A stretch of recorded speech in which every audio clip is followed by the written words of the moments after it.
make sure that we are live on the. Let me make sure it's showing.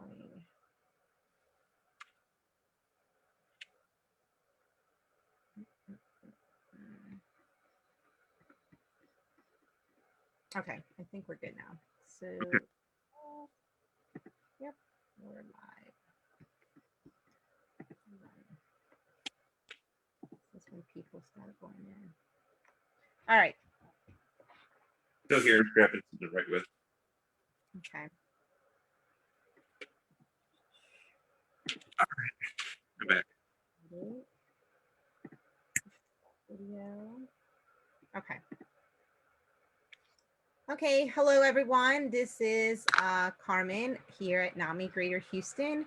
We are on our weekly Tuesday talks, and as everyone knows that this week is the week of love. So we have a very special guest today that is going to talk to us about relationships, communication conflicts, resolutions when it comes to relationships. So we have Mr. Joshua Castro. He's a licensed professional counselor, and his passion's about helping people and helping couples and helping families. So Josh, thank you for being here. Let everyone know a little bit about who you are and where you're from and just your background. Yeah, so I'm not originally from Houston, but I claim Houston. I've been here since I was 18. So that's longer than I was in my hometown. I'm from San Antonio originally. And, you know, a big part of my life, obviously, is I'm a father. I have 2 kids. And so I stay very active with them. But yeah, I guess I'm very passionate about helping couples just because I know that the mental health aspect is very closely related to like our relationships, who is in our lives, how we relate to them and how we get along with them. And I know that that have a big impact on how we go about the rest of our lives. So I think that relationships are super important and worth, helping people with. So talk a little bit about how did you come about as far as being just like a licensed professional counselor? Where did that passion start? So people know kind of your background. Yeah, I mean, yeah, I'm a perfect example of like, your life's journey doesn't always go in a straight line. So, like I said, in San Antonio, I came here to go to University of Houston, and I originally thought I was going to be pre-med. And then I got interested in literature and I got interested in psychology, and but I didn't want to go the psychological route because I felt like the model was too medical. It was based on like brain, here's your feelings and here's your thoughts, and here's your emotions. And I feel like as people are more complicated than that. And of course I was 21, right? So I was like, where's creativity? Where's love? Um, and so I kind of left it and I became a teacher, and then I became a high school counselor, and I've been doing that ongoing now for like 17, 18 years. So I've been working with youth, teenagers specifically for about 17, 18 years. And then about 5 years ago, I finally decided to make use of my LPC, licensed professional counselor, and I started, of course, with my young adult teenagers.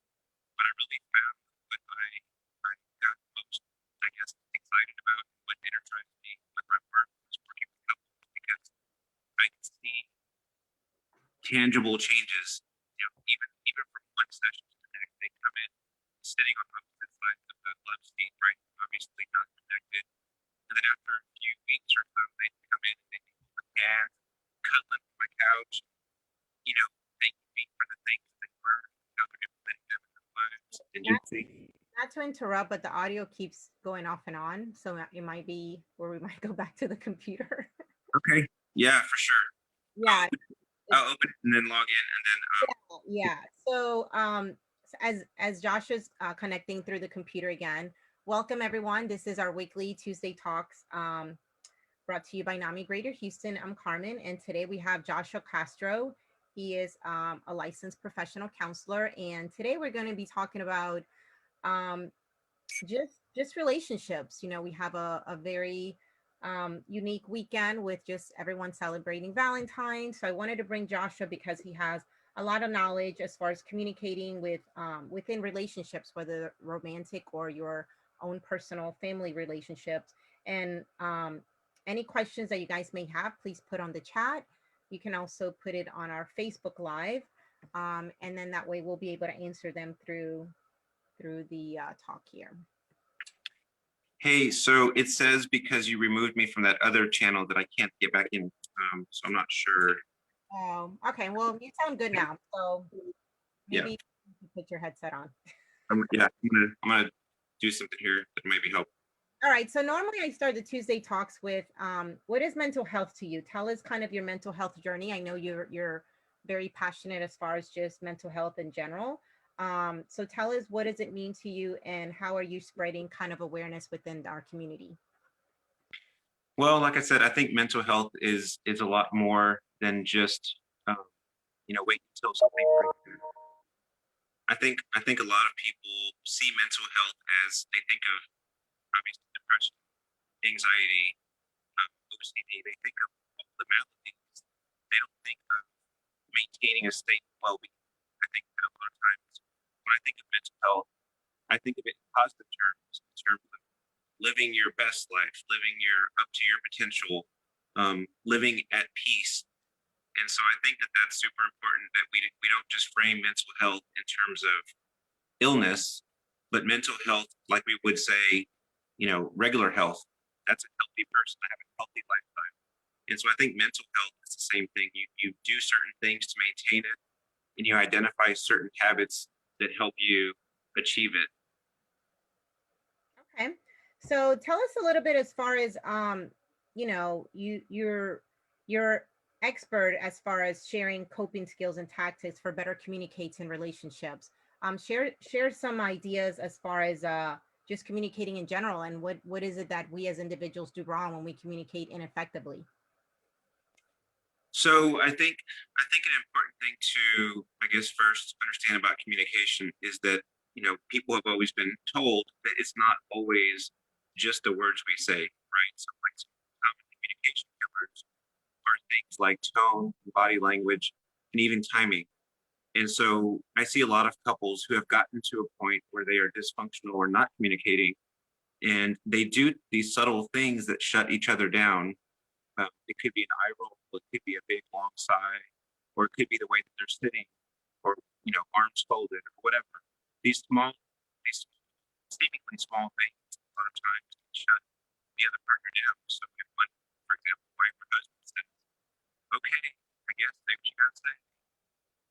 I mean, everything about, I mean, the words are right, but everything about the tone and the body language, um, it just makes a person not want to communicate. So I think that we have to first identify those kinds of communication killers and do our best to remove them so that the other person feels safe and open, invited to speak.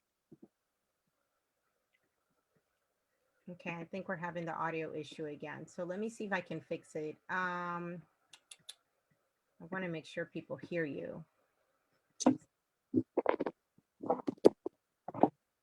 Let's see. Do you want to log in the Zoom link, and maybe put another name to Oh, register? I can do that. Yeah, just try that, because I want to make sure you're saying very important things, and I'm catching just like a bit of it. Welcome everyone. Thanks for joining in. Thank you for joining our weekly Tuesday talks. We are here with Joshua Castro, licensed professional counselor, and we're going to be talking about relationships, communications, and how he is going to share some of his personal stories and his journey with helping couples and families in need when it comes to effective communication.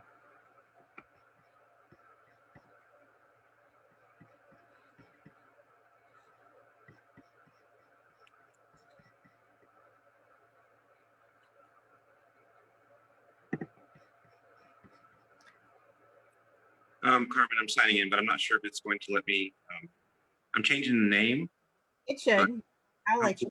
hopefully the email isn't what's going to be identified. I think you should be fine. Okay. Just directly through the Zoom link I sent you. Okay.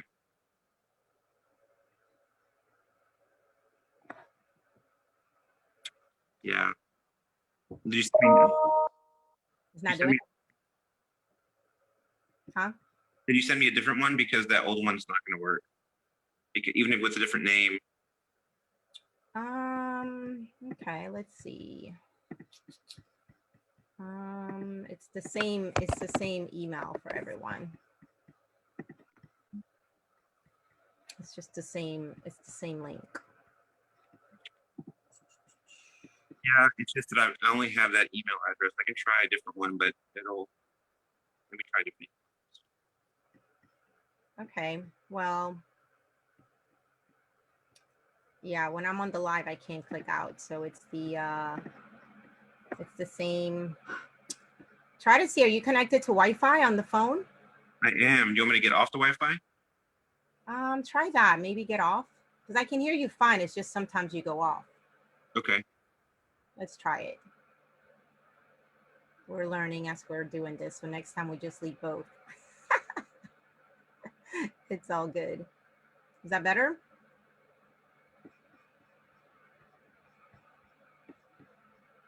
Now you're frozen, so. Is that better? Yeah, I can hear you. Okay, so let's continue as far as the communication. Share with us again some coping skills and taxes when it comes to ineffective communications, whether it's in couples, relationships, families, individuals. Yeah, so one of the things that I think a lot of people don't realize about communication is, and this is sort of a common thing I tend to say, is that the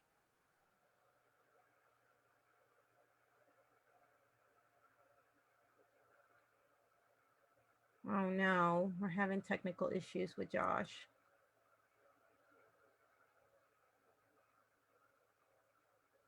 Josh, you're frozen. I can hear you. Let me see here. Launch meeting. I'm trying to launch it from a different email address. That way it can let me back in. I think we should have left it when we had a good thing going with the other. We didn't know. This is the first time I've had technical issues, but we're learning. So are you logging in with another? Just use the same link as anyone can register and just put another name and another email. It shouldn't matter. So I should be able to let you in. Okay. Yeah. It's that the other emails don't have a Zoom account. You don't need a Zoom account. You just log in the bit.ly and you just name, register.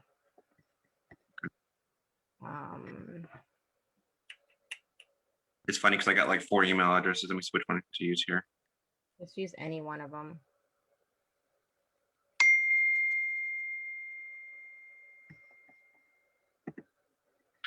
Well, I will keep saying, I don't know if you're still able to hear me. That the thing that people argue about a lot of times isn't always as obvious as it may seem. Maybe that they're arguing about like who takes out the trash or who helps with the kids in the morning, but below the surface, there's usually more important things happening. Like, for example, it might be that somebody is feeling a little bit unappreciated, or somebody might be feeling a little bit unsupported.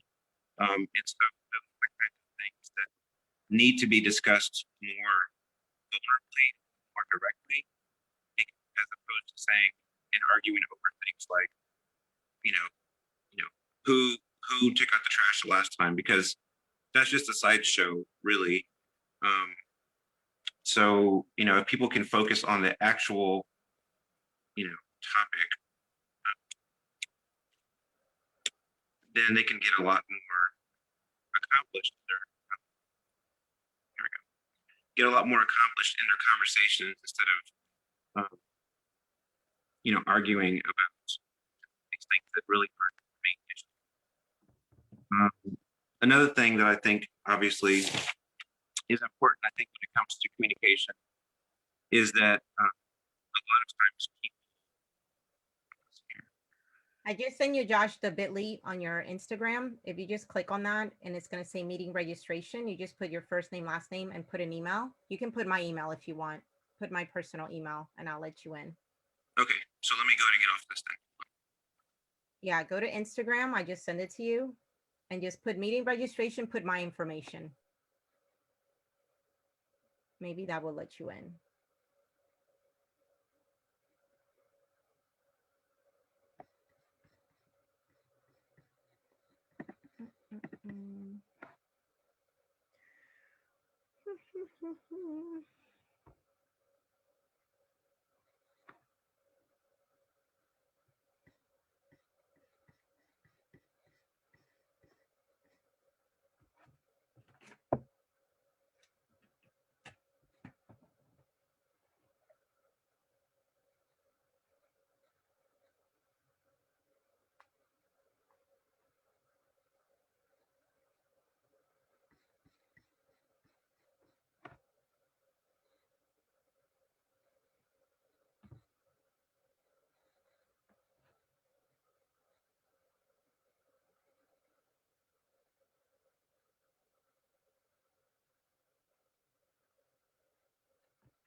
Okay, we got Josh coming in again.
Okay, we're back. Josh, can you hear us?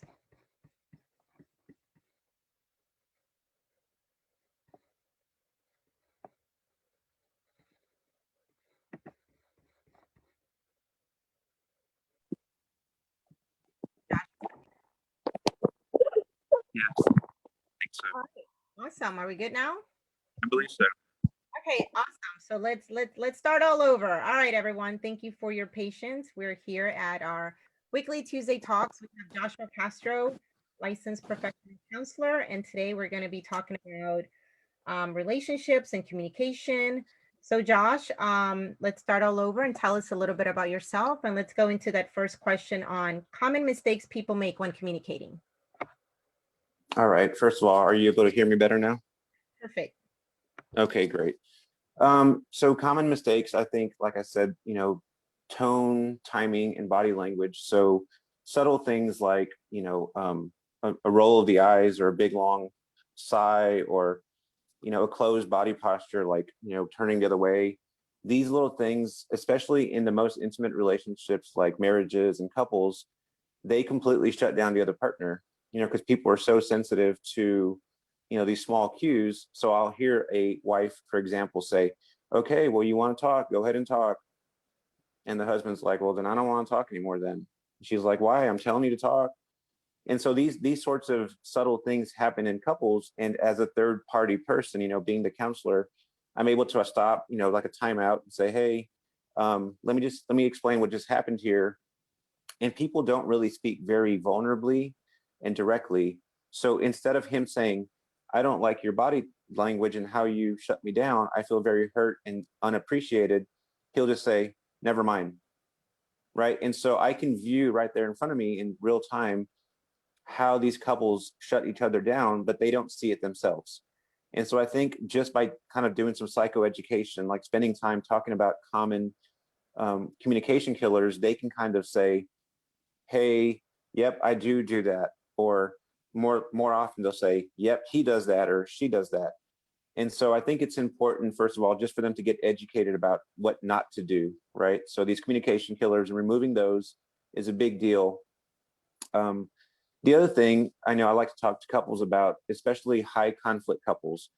And unfortunately, a lot of couples come to a counselor when it's almost too late, when they say, this is our last resort. We're going to try some counseling. If that doesn't work, then, you know, I wish everybody came in just to maintain, but unfortunately that's not what happens. A lot of couples come in when they're having really big problems. So I like to refer to, I guess, this zone of productive dialogue.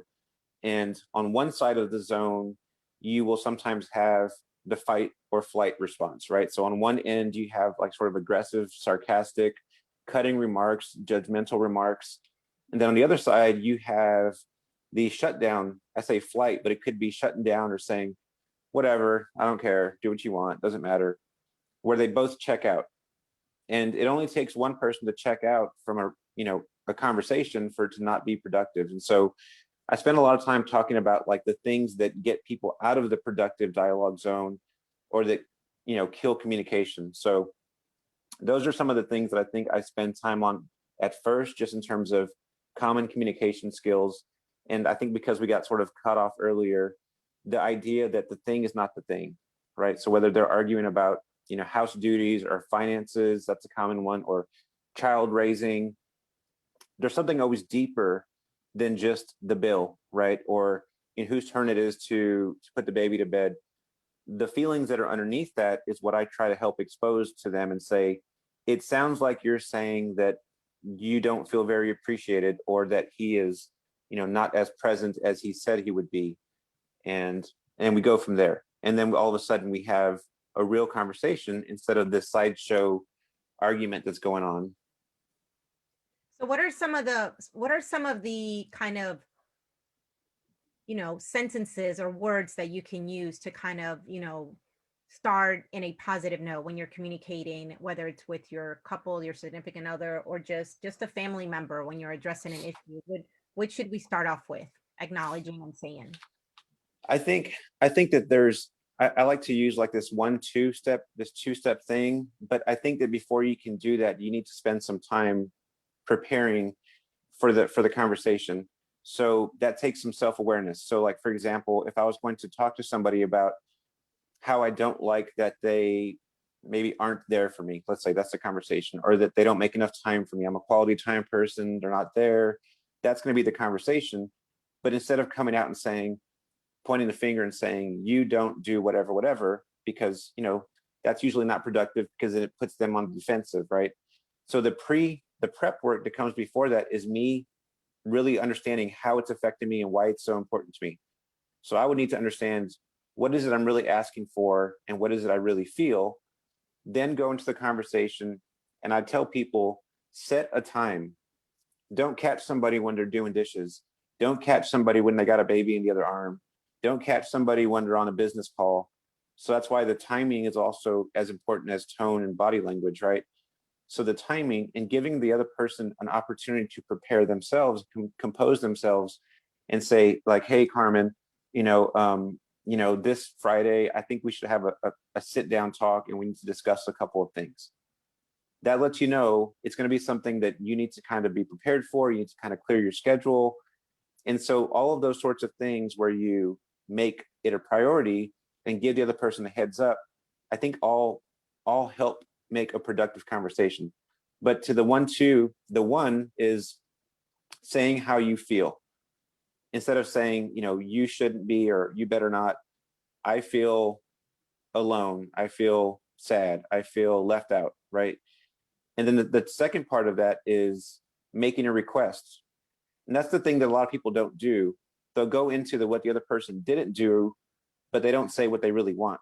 So the second part of that two-step is to say, I would just ask that you would be home earlier or have a certain time where you cut off your phone and we get to have quality time. So I've said what I feel, and I've made a request. And after that, like, just let the person process and give them time. So yeah, I think that's something that can really help a lot of conversations get started. I know also sometimes people say, when you're saying, let's set a time, the timing has to be right, for both individuals to be able to communicate clearly and effectively. But also, as far as sometimes, like I've had some issues before with trying to relate what I'm feeling with whoever that person was, a family member, a significant other, a friend. But the fact that you're saying let's talk or let's have a conversation can also like push people back a little bit. What would be another kind of approach besides let's talk about, because that's already, I feel like a lot of people always kind of get a pushback and it's something, a negative feeling. What would be Well, I think one thing, first of all, is that part of the reason for that is that we've had so much aversion to conflict. Just the idea of conflict is something that makes people very anxious and nervous. And they, especially if a couple or a person has had a long history of conflicts not working out well, right? Um, then I think that people, yeah, they're going to have a negative connotation when I say we need to have a talk. They're going to be like, oh no, here's coming. This isn't going to end well. This never goes well, and they're going to do everything to avoid it, right? And so what I would recommend is that you set the tone. So like if you are with somebody you love, even if it's just like your mom or your parent or your kids, use these little signalers, these indicators to say, I come in peace. In other words, so like, for example, if it's your significant other, you could say, baby, I think we can have a talk. Okay. It's kind of, like, put your guard down thing. Or to your parent, like, hey, I miss talking to you. There's a couple of things I'd like to, discuss, let me know when's a good time. But always kind of sandwiching, and then when it goes well, that person's more likely the next time to be a little bit less hesitant about, oh, okay, because these talks go well. These talks make us get closer. And that's the other thing that I talked about a lot, communication and then conflict resolution. And I think a lot of people are conflict avoidant just by nature, right? Because of, and if you have a couple that's coming in after, let's say, 5 years of marriage and conflict never getting resolved, a common thing that they say when they come in is, all we do is fight, or we stop trying, or it's just so frustrating. All we do is argue. And so when I say, well, let's have a conversation, they kind of cringe and they're like, here we go again. It's going to be bad. Right. So There's something. Oh, go ahead. what are some of the, we have a comment here. What are some of the rules to first arrange that conversation? What are the things that we should not do or we should do to just to arrange that initial conversation to address any type of discussion? One, I think that's important is you have to know yourself. Like, I have to know what my triggers are in a conversation. I have to know and be very, that's why I said there's some prep work before you can come into a conversation. So if I'm all agitated and likely to fly off and go outside that productive dialogue zone and either start getting, you know, sarcastic or biting remarks, or just say, that's it, I give up. I have to be able to kind of regulate my own emotions, right? And so going into any conversation, I think it's good to be able to say, all right, I know that talking about money is difficult for me. It's a trigger. I'm going to be taking deep breaths and trying to work my way through this. I know that, or for them, talking about money is a difficult thing. We argue about a lot of, I'm going to put my hand on their leg. I'm going to be comforting. My tone is going to be almost over exaggeratingly accommodating.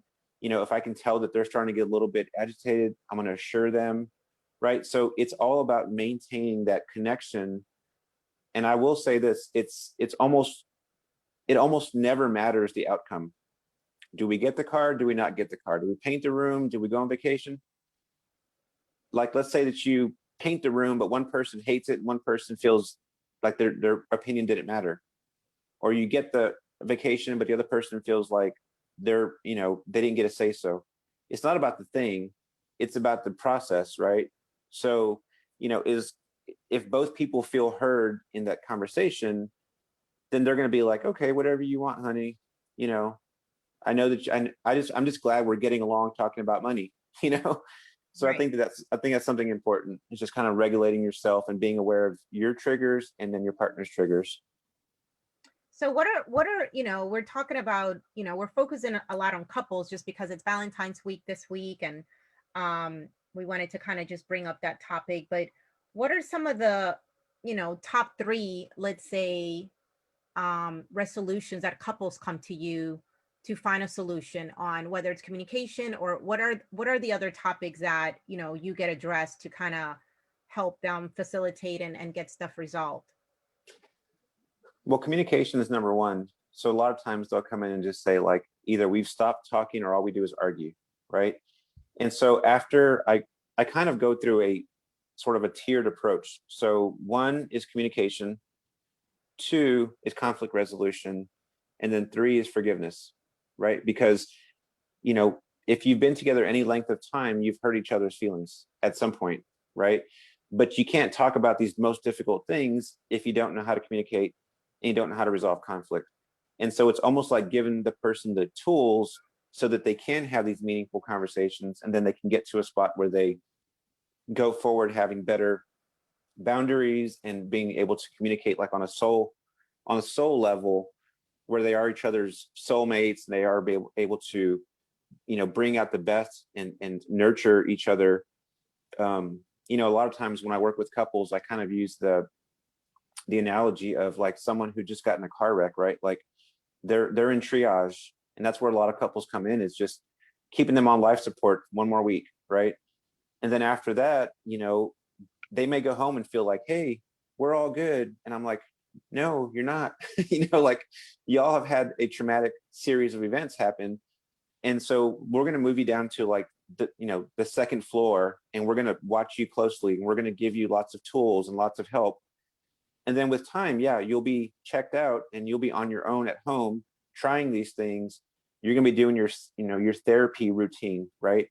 But then after that, it's on an as needed basis. Come check in, tell us how you're doing.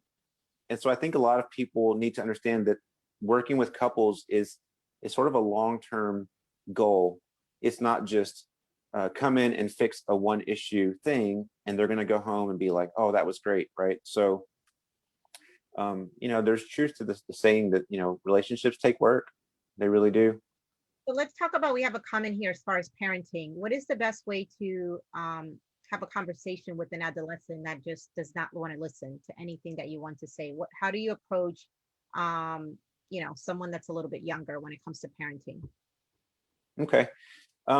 Obviously every adolescent is different, right? But one thing, and this is coming from, like I said, almost 20 years of working with teenagers. One of the things that I think that teenagers pick up on is the power differential, right? So like, I could say the exact same thing as their parent, but they listen to me. But when their mom talks, they're like, yes, I know, mom. I know. Yes, I know. You say the same thing. You've been saying the same things for 10 years. And it's right. You shouldn't run with those kinds of friends. You should do your homework. You should get to bed on time, right? That kind of stuff. But if I say it, they're like, wow, it's like the first time I've ever heard that. And the only difference is that there's been a power struggle with their parent for so long that it kind of shuts down. And so it's like a ramp, right? So as a child gets older, their responsibility, their accountability, their knowledge, their decision making goes up. And just like conversely, the parent role gets smaller, so that by the time they leave the nest, there's just like a consultation, like, come to me when you need a consult. I'm your parent, but like, so they'll be able to come to you and say, I'm considering 2 different schools, or I'm considering a job, or I really like this girl. That's what we want as parents, right? But somewhere between 12 and 18, we got to let go a little bit of the reins and let them make some mistakes and let them have some control over things. So to answer that person's question, I think a good way to approach adolescence is to kind of start by saying these sort of self like disclaimers, like, I don't know everything. I know that you know, have an opinion as well. Like, empower them to be part of the conversation. What is it that you would like for this from this conversation? What is it you would like for me to understand that maybe I'm not understanding? As opposed to coming in with this, you're gonna do what I say thing, because that'll just shut down most teenagers. So it's good to also kind of repeat at the end to make sure that other individual or party or your couple is listening, because For sometimes sure. there are a lot of couples and a lot of individuals say, I'm talking and I'm expressing myself, but that other person's not listening. Right. So Right. um so what's a good way to kind of before you're thinking, oh, that person is understanding what I'm saying, do you recap that conversation just to make sure that, are you understanding what I'm saying? Or what would be the approach when you're thinking, like, you walked off and you're like, oh, it's clear, I expressed myself, and then that person didn't really get anything of what you were saying? Well, I think you know, some of the things that we see like in the business world make a lot of sense, right? So like, if you go to a business meeting, you sort of have an agenda, but at the end, everybody has action points, right? Like, okay, and so Carmen, you're going to contact the caterer, and Josh, you're going to be in charge of, you know, getting with accounting, whatever, right? And so it should be sort of the same thing when you finish a conversation. It should be like, okay, so what is it that you're going to be doing after this? I'm going to try to make a better effort at XYZ. And you, I'm going to try to, you know, be a better listener, not interrupt you so much. Okay, I can agree to that. Right now, let's, you know, let's have a good rest of the evening. And I think a lot of times people think that all heavy conversations have to end badly. You Hmm. know, I think that people are accustomed to that, and I think that as a result, they dread the conversation. And when something actually ends well, they're kind of weird. They're like, what do we do? Like, I guess we go on a date now. We had a successful conversation. We didn't argue, and I respected you and you respected me. Like, this is different, right? But I think that when you do it with little small things about where we're going to eat or whatever, then you can try bigger things like your in-laws or the kids or finances, right? And so it's kind of like taking small pieces. Um, and for all the people who are considering couples counseling, I will share 3 ground rules that I give to all my couples the very first time. And the first one is couples counseling should always be me centered, meaning I shouldn't be going to counseling to tell my partner what they should be doing. If I hear something good and I go home and all I remember is, yep, that's what they needed to hear, then I missed the whole point, right? Because it's not about them, or vice versa. If all that this person remembers is what I need to be doing, then they missed out on a whole session. So couples counseling should be about me, what I'm hearing, what I'm learning, what I can change, how I can get better, right? Now, the second thing is, you know, we don't want to use counseling to beat each other over the head. I don't want to give you new weapons. I don't want people going home being to their partner saying, you're not doing the things that Mr. Castro said you were supposed to be doing. Or you're doing exactly that thing that Josh said that you keep doing, right? And then that person is going to be turned off from counseling and say, well, I don't want to go. I mean, all we do afterwards is fight more with new stuff, right? Um, and so I think we don't want to make counseling a place of negativity, or even if it's like, I give you a book and you come in and tattletale, well, I'm reading the book, but he hasn't even picked up the book yet, right? Like not them based, me based, and don't make it something that you beat each other over the head with. And then the third thing I think it's important is to always treat effort like mastery, right? So like, I've raised, not by myself, but I've raised two children, both boys. And for people who have kids, about the potty training years, right? And so it's not easy, but what we do is we train them by reinforcing them positively. So even if they get close to the potty, we're like, yay, you did it, congratulations. And even if they didn't do it, right, but they got close. Because if we say, wow, shame on you, you're a bad boy, like, I can't believe you messed up again, they're going to have a negative connotation forever with that potty, right? But as adults, we do the same thing.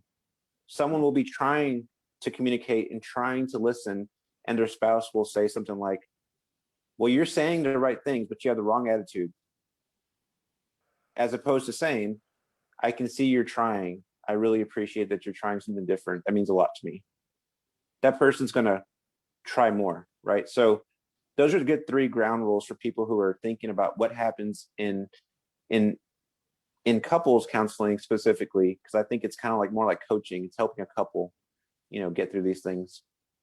So we have a comment here. At what point should a couple or parents go to counseling? At what point would you recommend that it's needed?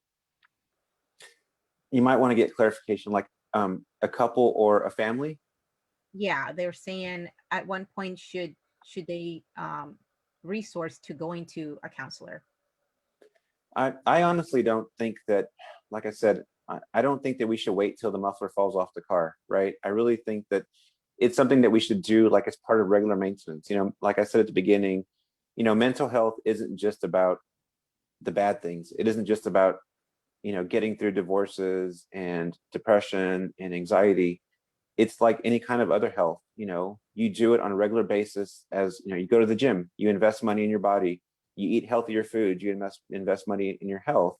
You go to a financial planner to make better decisions about your financial future. And yet a lot of people are have a stigma related to saying, we're going to go to couples counseling, because the first thing everybody says is, oh man, I didn't know it was that bad between y'all. Right. Right. It's like, if you say we're going to go to, or I've even had a couple, some couples will say things like, I said we should go to counseling, and he or she is really reluctant because they're like, we're not that bad. Well, we don't want to wait till it gets that bad. Right. So I think if you're thinking about it, I would say research and talk to a counselor that you feel like you can connect with, someone who's comfortable with family approaches where they can talk to individuals in the family, then eventually put the pieces back together. Because my goal isn't just that it functions in my office, it's that it functions back when they go home, right? Because I'm only with them an hour. They need to be able to function all week long, or however long, on their own. So you were a counselor, high school counselor for 15 years, right? 15 Yep. years. Yep. What, now with just, teenagers and young adults kind of, going through some hard times right now, what are some things that you would recommend to parents that are just, their children shutting down or not communicating well, or, what things that you see as a counselor kind of coming through the door through all those years that you would recommend a parent um, to just either better communicate, or a topic that they should, discuss, maybe that the teenager might not be comfortable talking to the parent about? What are some things that you saw come in through your door in those 15 years? Well, I mean, a lot of things, obviously, right? But I think that, in relation to like what we're seeing now with COVID, right? What we're realizing is the importance of human connection, right? More than ever. Like I said, I have two kids, 9 and 12, and before COVID, they both thought they hated school. They both thought that, I just want to stay home. Why do we got to go? And then they couldn't go for 6 months, and they realized they like having teachers, they like having friends around, they like being in sports, right? And so that human connection is super important to everybody, but especially to teenagers. And so I think that something that's important to know about that age demographic as a parent is that spending time with them is never wasted. And I know that we're all busy, and even a teenager will act like they're busy. They're on their phone, they're on their games, they're have their music super loud, or they're in their room with their door closed. But in making attempts to connect with them without electronics, right? Just sitting down, even just driving to the grocery store and having a how's everything going talk, that matters to them, because they crave somebody to connect with, so I think that, and believe it or not, they are listening. Even if they roll their eyes, they're still listening. Yeah, what we have a comment here. How can what wait, what is it? What sentence can you start off with your teenager as far as just besides how's your day going? How to get them to open up? That's a good question. I don't necessarily think that, how was your day is bad, Right. but I think that you have to follow up, right? So for example, I have obviously two boys, and boys are not the most, chattiest people in the world, right? So how was your day? Good. And if I just say, well, cool, glad, I say, well, what did you have for lunch? Like specifics. And then, I don't know, it was something gross. And we have a laugh about that. And yeah, I know that's not your favorite. And it opens the door, because believe it or not, like, your kids better than anybody in the world. And they know, what they like to eat, what they used to like to play with when they were kids, their friends. It's always a good, I think, like, so let me give you an example. When I have teenagers that I'm trying to connect with for the first time in private practice, and they're there because their parent made them come, right? A lot of times that's the thing. And so they see me as this stranger, they don't know me, no reason to trust me. So instead of going after, like, all their hidden secrets, like, so tell me, what's going on in your life, I just go over, like, so what do you do in school? Like, oh, you're in sports? Oh, that's cool. I used to be in sports, or I used to be in band, or I used to be in, that's cool. So, what school do you go to? How is it now with, what do you think about the changes with COVID? Kids have a lot of opinions, really, if you don't make it just about, like, what'd you do today? But like, who's your favorite teacher? What's going on with your friend group? Like, is everybody getting along? And that's where they live.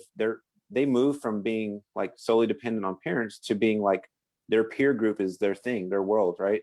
And so if you really get them talking about their peer group, you're going to learn about, like, yeah, I'm really sad because so and so is having a rough time with their family. And you see another side of them, that they spend a lot of their time being concerned about their friends.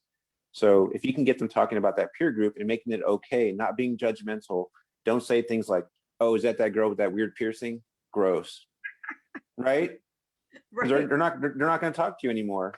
So Right. you got to be accepting of their friend group, even if you don't think it's the best influence, because that's their world and that's where they're starting from.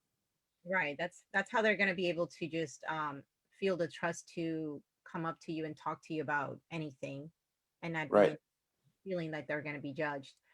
We had another comment here. One second. Let me see if I can find it. Um, oh, okay, here it is.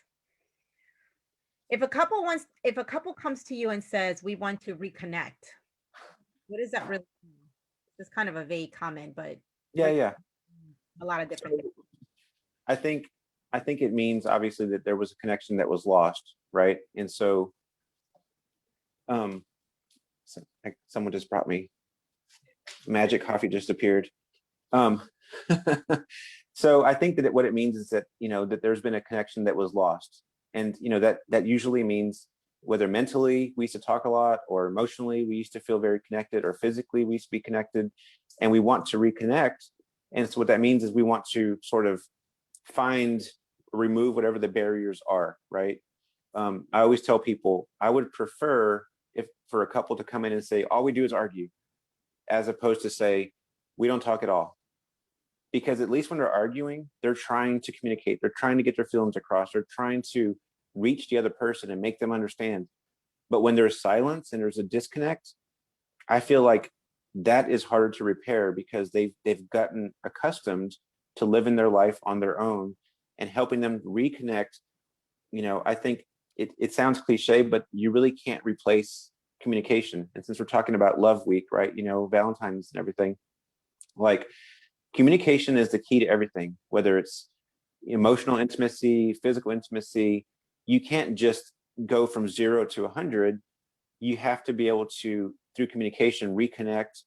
It might be like I said, going through forgiveness, apologizing for being distant, apologizing for hurts, understanding, what really happened in a situation before you can put the pieces back together and then feel connected again.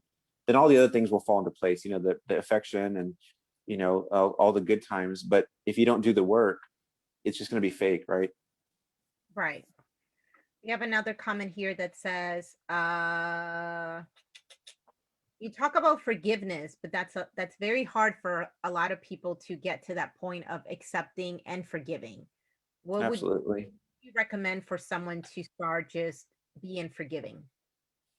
Well, I will say this as just a I don't know, I guess I don't want to say a warning, but a note to think about. A lot of people will say things like, there's just too much to forgive. And I can't imagine myself going back with this person. You asked what one of the three main things I deal with. Infidelity is a big one. I know it's not very lovey-dovey for Valentine's, but it's a big thing that happens in couples, right? And so imagine the unforgiveness and the hurt that has to be healed. And so what I try to remind people is you can heal in the relationship, or you can hypothetically leave it, but you're still going to have to heal. The healing process is not dependent on who you're with or what they do. The healing process and the forgiveness is something you're going to have to work through regardless, right? So I think one thing that we have to start with is the understanding about forgiveness is that it's our responsibility to take on that role of healing, not just to say like, what are you going to do so I can forgive you? Right. Yeah. So and I know it's not easy. There's no such thing as just forgive and forget. I don't believe in that. I don't think you can act like something didn't happen. But I think that the other person plays a key supportive role in your healing by reassuring you that they understand how you're feeling, what you're going through, and that if they wronged you in some way, that they obviously want to make it better. And like, let's say they made you feel less than perfect or less than wanted or less than beautiful. Well, they're going to have to work extra hard to say, you are wanted, you are perfect, you are beautiful. And so that's their role. So. Okay. We have another comment here as far as boundaries. What are some boundaries couples need to make or parents need to make when it comes to setting specific boundaries? I love boundaries. I could talk on it. I know we only have like a couple minutes left. I love boundaries. It's one of my favorites. Just because I think that a proper understanding of boundaries is what creates a healthy relationship, right? So, after we talk about the triage and critical care and therapy, like one of the things that comes next is when a couple says, we're out of the fire and out of the woods, and like, how do we become a better couple overall? I start turning to boundaries, because one thing I think is important is that boundaries are not just about like putting a hand out and saying, stop, you're in my space. It's also about understanding what's not your responsibility. Mhm. Like, so for example, let's say you have a couple, or you have an older sister, or you have a mom, and you're like, I really wish that they would XYZ, understand, change, grow up, get this through their head. A proper understanding of boundaries, it's going to let you know that those things are not on your side of the fence to do. It's not your job to learn something for them. It's not your job to understand something for them. It's not your job to appreciate something more for them. And so boundaries are really important when it comes to having, first of all, taking the pressure off ourselves, right? Right. Saying like, it's not my job to fix my mom. It's not my job to fix my sister. It's not my job to fix my husband, my wife. It's not my job to, to a lesser degree, even with grown kids, right? And so once we start saying like those two steps, like, here's how that makes me feel, and here's what I would ask you to do, and then we put the ball in their court, and then the pressure's off us. So when it comes to boundaries, I think those are some healthy, guidelines. Right. So I know we talked about how conflict and not being able to find a resolution to something can add stress to you, can add you can become depressed, you can become create anxiety within you if these ongoing conflicts don't get resolved. What would you recommend to someone to, if they're starting to feel depressed or feel anxious about even just starting a conversation, or feeling like nothing's being, a resolution is not being. For sure. It starts to pile up, doesn't it? Like if you have, any significant amount of time with somebody and these conflicts are not being resolved, it can become insurmountable. It's like walking into a room full of boxes, right? Each one of them is, here's the fight we had that year, here's the fight we had at Christmas, and here's the argument we had on the vacation, right? Like, and if you don't ever get a resolution to them, it's almost like, why go into that room, right? It's overwhelming. And so I get that, but I think that what we have to learn how to do is get the skills for communication and conflict resolution, and then take one of those at a time and get it to a point where it feels satisfactorily resolved to both people. This is something that's important. I know because of time, we can't go too much into it, but conflict can actually bring people closer together. I don't think people realize that. People think of conflict as the exception to the good times. Conflict actually brings people closer together, because what it does is it signals to each person, I'm emotional about this because it's important to me. They're emotional about something because it's important to them. And where those two meet, obviously it looks like, conflict. But if I can come to a better understanding of why that's important to you and why you got emotional, and then I can kind of learn something new about you and you can learn something new about me, at the end of it, if both people feel heard, they actually are closer at the end than before the conflict. Right. And then people change their mind about conflict and they start thinking, let's have another one, right? Like, what else don't you like about me? What else can we talk about? Because it's something that, we can work through and get closer afterwards. And let's go into that room and take down that thing that, that misunderstanding from 2 years ago. Let's go in the room and talk about how finances are, and let's work through it, because I want to feel closer to you and I want to understand why it's important to you. So I think the mindset needs to change about conflict once people have a better understanding of it. So give us just a few skills when it comes to conflicts, not into detail because of lack of time, but just give us a couple that would be most important that you feel, someone can work on. Absolutely.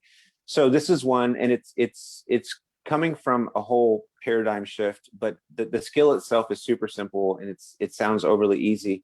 But a lot of times when somebody comes to us with something that we perceive as accusatory, right? Like, you don't do this, or it hurts my feelings when you don't do that. We take that defensively and we start saying, well, that's not true. Well, I don't do that. Well, I mean, I didn't mean to. I mean, look at all the times, all the good things I've done. Then that person has to rise up and say, but you don't get it. Like, you really did hurt my feelings. And so it becomes escalated, defending themselves, right? I call it the legal model, where both people are putting forth their evidence and don't want to be convicted, found guilty. And, here's my exhibit A, everything, so they can avoid a guilty verdict, right? Right. But so the skill here is to realize we're not talking about facts, we're talking about feelings. It doesn't matter what evidence I bring if the person still doesn't feel heard. So the first thing I would say is, when somebody brings you something, put on your decoder glasses and try to get past the facts and say, what is the feeling? Got it. And acknowledge the feeling and say, like, you're right, I'm sorry. Super hard to do if you feel like you're in a legal model, right? Because you feel like, oh no, if I admit wrong, they're going to throw the book at me. But if you realize you're talking about feelings, they're upset. That's a real thing. It's not fake. They really are upset. They really are hurt. And so if you say, you're right, I'm sorry, that person's physiological level changes from being combative and escalated to feeling like heard. And then you can go to step 2, which is just, discussing. You can explain, well, what I really meant to do, I'm sorry, But if you don't acknowledge their feeling first, you're never going to get to that. So the "you're right, I'm sorry" thing is sounds super easy, but it's super important. Okay, that's a good one. And then I know we're gonna wrap up soon, but I know we talked about self-care, and you talked about, couples that come to you, or family therapy that comes to you, or a family, and you have to kind of think of yourself first, as well as, Me? yeah, what would be some good things that you could recommend as far as, maintaining that self-care, maintaining that, just positive affirmation of yourself, before trying to worry about trying to fix the other person? Absolutely. So yeah, I mean, I think a lot of people don't work with couples because of how high maintenance it can be getting involved in somebody else's relationship, right? And so if I didn't have a way to disconnect from that, I wouldn't be able to do this for any length of time. I'd be exhausted after the first 5 couples. I'd be like, I'm giving you everything I got, and y'all still arguing. Like, if I thought it was my job for them to go home and do everything that we talked about, so that's where the boundary comes in again. What's my responsibility? I gave a good session. That's all I can do. So having a boundary about what's their job and what's my job is important. And then I think also, just general self-care things like, I don't always work. Sometimes I decide not to work. So, I have nights where I just come home and grab a glass of wine and watch Netflix. And then there's another night where I go to the gym. And there's another night where I'm social. And then I have kids. So I spend time focusing on my kids where I don't work. And so it's having that balance to my life that has allowed me to kind of sustain it. And I think that everybody needs to realize we're all carrying a lot.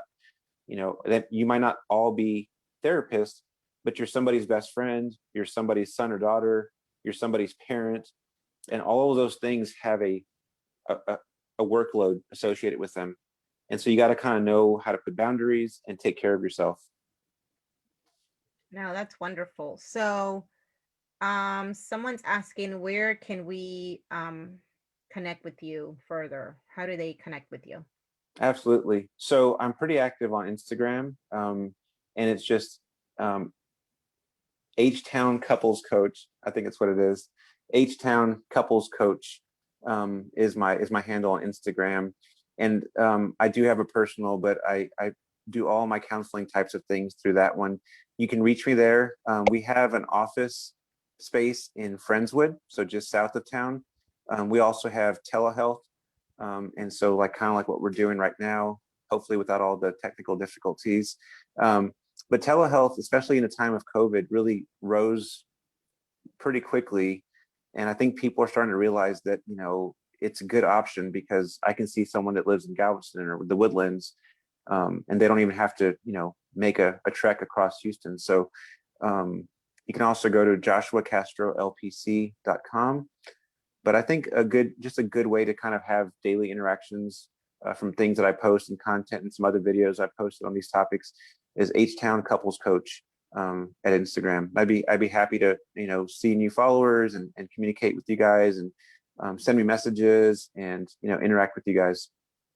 Yeah, I just put it on the chat, and I put it on our Facebook. Is his Instagram handle is just H Town, HTOWN, and then couples coach. You can reach him directly there.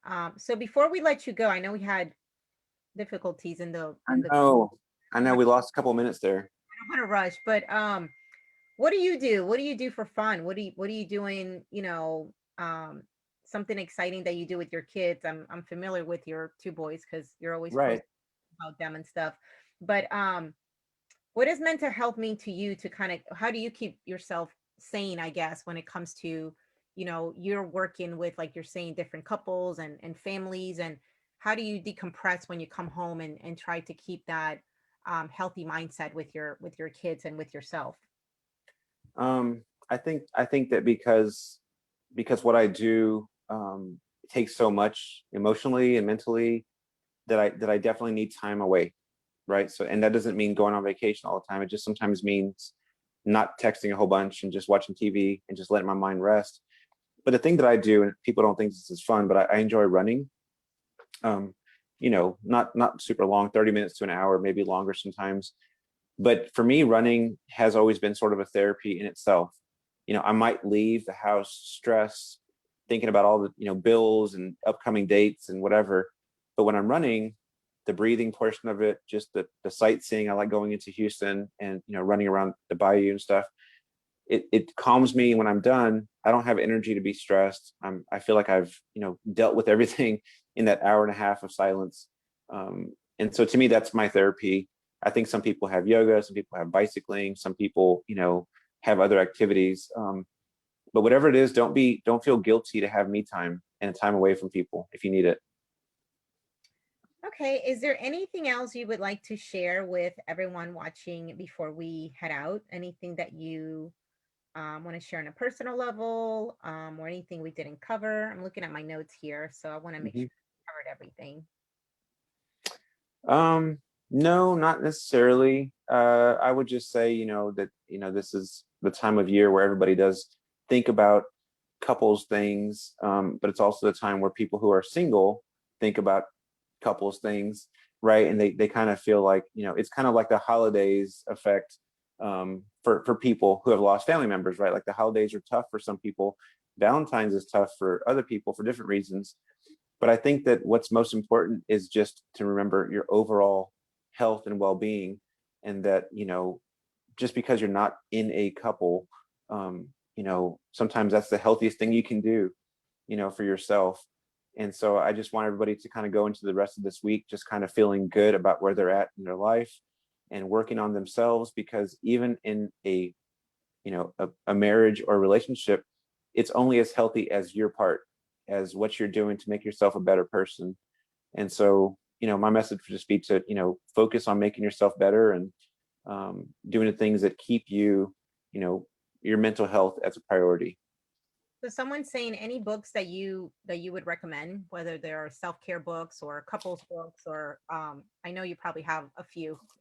Yeah, actually. So I told you I love Boundaries. So there's a book here called Boundaries. It's by Henry Cloud and John Townsend. There's another one that's called Soul Talk, by Larry Crabb, also a good book. I don't have them here because I lent them out, but another one that's also good, and I hate the title because it's super cheesy, but it's called Hold Me Tight. It's actually about attachment theory and how that plays out in couples and how it gets them kind of in this, Let me see that book. it's called Hold Me Tight. It's Dr. Sue Johnson. It's a really good book. Has like portions where the couples can kind of work through questions and things. And then a couple that I don't have here with me, one that I reference a lot, or two, the 5 love languages, obviously, is something that, Honestly, before we get off, I have to talk about that because okay, someone recommended that book, The 5 Love Languages, and I'm like, wait, like, what is that about? But I tell you, once you read it and you recognize which are the languages that are important to you, yep, and it doesn't even have to be on a romantic level, just like what you like and what you what you prefer.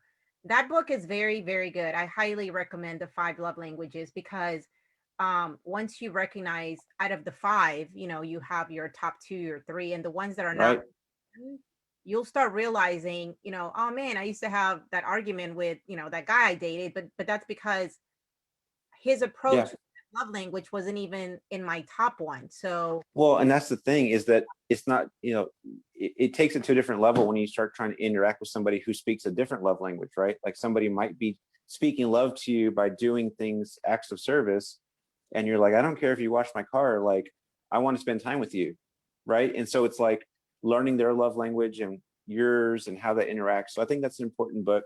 And the last one is called Love and Respect. And I love it because it takes people who are in a crazy cycle, just spinning, and it talks about the interconnection between men's desire to be respected and a woman's desire to be loved. And without a man feeling respected, it makes it difficult for him to be loving. And if she doesn't feel loved, it's really hard for her to show respect and admiration, right? And so what happens is it spins in the wrong direction. right. And so the book's really good. It's called Love and Respect. And so those are a couple, I do sort of pull from a lot of different areas, and I try to present it to couples in a way that, isn't overwhelming. Well, we definitely want to thank you, Joshua. We have a lot of people asking about the books. I've put it on the chat. So just send me that information with the books and authors. You can just email. Okay. I will post that on our social media, on our Instagram story, our Facebook story. Once again, we want to thank Joshua Castro for being part of this Love Week. And once again, his handle, H-Town Couples Coach. That's his Instagram handle. Someone's asking, I don't have Instagram. How do I reach him again? What's your website? It's joshuacastrolpc.com. Okay, LPC. I am also on Facebook, not as active, but it's just like, facebook.com/Joshua Castro LPC. Yeah, I just put that on the chat. So Yeah, this is great. Thank you for being our guest on this special, holiday love week of, love and friendship and relationships. I think for sure. I think these are topics that, affect your mental health if you're not in a, healthy just ways of communicating, and how important communication is, For sure. overall. No, we all crave to be in a loving relationship, whether it's with family or, loved ones. And so, helping people get that obviously gives them an overall sense of happiness and well-being. So I want that for everybody. Well, thank you, everyone. We're going to post the video on our Facebook. We're also going to repost it on our YouTube, NAMI Greater Houston YouTube page. And before we wrapped up, I know Joshua talked about running a lot. We have our upcoming NAMI walk, which is our virtual walk. We're going to be putting information about that. It's Saturday, May 22nd of this year. And you can Nice. join. I'm going to ask Joshua to join my team, because I have a account now where virtually it you can participate in the walk virtually. You don't have to wait till Saturday, May 22nd. But it's just whether you're doing yoga, whether you're jogging, whether you're walking, any type of activity is the, our #1 mental health kind of virtual walk on a national level. So I got challenged that if I reach my goal, that someone from another market challenged me from another city with NAMI, that she raised $1,000 last year. Nice. When she raised her $1,000 within her team, because you can be part of a team or create your own team, she asked her team members, if we can raise $1,000, she's going to record herself on Facebook Live and do, someone was going to throw a pie at her face. Okay. She reached that, and then, then it went to like 1,500, and I think it went to like 2,000 for like multiple people to throw different flavor pies. Nice. So then I was like, I can do that. And then that's my challenge now. So I will put that information as far as our NAMI walk, that anyone can participate on any part of our country here, but we'll support the Houston walk. So I'll put more information on the chat, but For sure. Josh for everything. And I'll put all the information with the books. And once again, his Instagram handle, Joshua Castro LPC.com is his website, and the Instagram handle, H-Town Couples Coach. Thank you, Thank Josh. you so much. Wonderful Tuesday. We'll talk next week. I look forward to throwing pies at you. All right. Bye. All right. Bye-bye.